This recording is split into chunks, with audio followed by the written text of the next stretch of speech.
Hello, ഇന്ന് നമുക്കൊരു chicken തോരൻ ഉണ്ടാക്കിയാലോ? സാധാരണ ഞാൻ വീട്ടിൽ മുട്ടത്തോരനാണ് ഉണ്ടാക്കുന്നത്. അപ്പോൾ ഇന്ന് ഏട്ടൻ കുറച്ച് ചിക്കൻ വാങ്ങിച്ചുകൊണ്ട് വന്നിട്ട് ഞാൻ കരുതി ഇന്നൊരു ചിക്കൻ തോരൻ ഉണ്ടാക്കുന്നത്. ഒന്ന് ട്രൈ ചെയ്ത് നോക്കുക കേട്ടോ, കൊള്ളാമോ നോക്കാം. ചിക്കൻ നല്ലപോലെ കഴുകിയെടുത്തതിന് ശേഷം അതിനകത്ത് ഉപ്പും മഞ്ഞൾപ്പൊടിയും കൂടി ഇട്ട് നല്ലപോലെ മിക്സ് ചെയ്തെടുക്കണം കേട്ടോ. എന്നിട്ട് ഈ ചിക്കൻ ഉണ്ടല്ലോ വേവിച്ചെടുക്കണം. ഒരു 3 വിസിൽ വരുന്നത് വരെ നമുക്കിത് വെയിറ്റ് ചെയ്യാം. നിങ്ങളിത് കണ്ടോ? ഇവിടെ ഒരുത്തൻ ബോളിന് കാറ്റടിക്കുന്നത്. മുകളിൽ ഇരുന്ന് കാറ്റ് കയറാത്തതുകൊണ്ട് താഴെ ഇരുന്ന് കാറ്റടിക്കുവാണ് പാവം. അങ്ങനെ നമ്മുടെ ചിക്കനൊക്കെ വെന്ത് വന്നിട്ടുണ്ട് കേട്ടോ. വെന്ത ചിക്കൻ എല്ലാം കൂടി വേറൊരു പാത്രത്തിലേക്ക് മാറ്റിയതിന് ശേഷം നമുക്ക് അതിൻ്റെ എല്ല് മാറ്റി ഒന്ന് പിച്ചിയെടുക്കാം.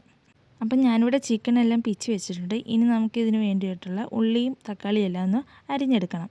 അതിനുശേഷം ഒരു കടായി എടുത്ത് വെച്ച് അതിനകത്ത് കുറച്ച് എണ്ണയും കൂടി ഒഴിച്ച് നമ്മൾ അരിഞ്ഞ് വെച്ചിരിക്കുന്ന ഉള്ളിയില്ലേ അതും കൂടി ഇതിനകത്ത് ഇട്ട് കൊടുക്കണം. പിന്നെ ഇതിലേക്ക് കുറച്ച് ഉപ്പ് ഇട്ട് കൊടുക്കണം. ഇത്രയും ഉപ്പ് ഇട്ട് കൊടുക്കരുത്, കുറച്ച് മാത്രം ഉപ്പ് ഇട്ട് കൊടുത്താൽ മതി. എനിക്കൊരു അബദ്ധം പറ്റിയതാണ്, അത് ഞാൻ പിന്നീട് പറയാം കേട്ടോ.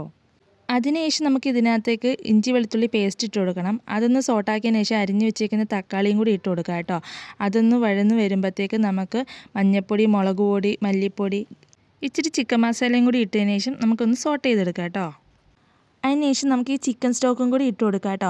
ഞാൻ നേരത്തെ ഉപ്പ് കുറച്ചിടാൻ പറഞ്ഞത് എന്താണെന്നറിയോ? ഇതിനകത്ത് ഉപ്പ് കൂടുതലാണ്, അതുകൊണ്ടാണ് ഞാൻ ഉപ്പ് കുറച്ചിടാൻ പറഞ്ഞത്. അതിനുശേഷം നമുക്ക് പിച്ചി വെച്ചിരിക്കുന്ന ചിക്കൻ ഇല്ലേ അതും കൂടി ഇതിനകത്ത് ഇട്ട് കൊടുക്കുക. ഒന്ന് ഡ്രൈ ആവുന്നത് വരെ ഒന്ന് ഇളക്കിക്കൊണ്ടേ ഇരിക്കുക. അപ്പോൾ ചിക്കൻ ഇവിടെ റെഡി ആയിട്ടുണ്ട്. ഇനി നമുക്കതൊന്ന് ടേസ്റ്റ് ചെയ്ത് നോക്കാം. ഇത് നമുക്ക് മെയിൻ കോഴ്സിൻ്റെ കൂടെയും കഴിക്കാം, വെറുതെ ആയാലും കഴിക്കാം. നല്ല ടേസ്റ്റാണ് കേട്ടോ. അപ്പോൾ ശരി, വീഡിയോ ഇഷ്ടപ്പെട്ടാൽ ലൈക്ക് ചെയ്യണേ. Good night.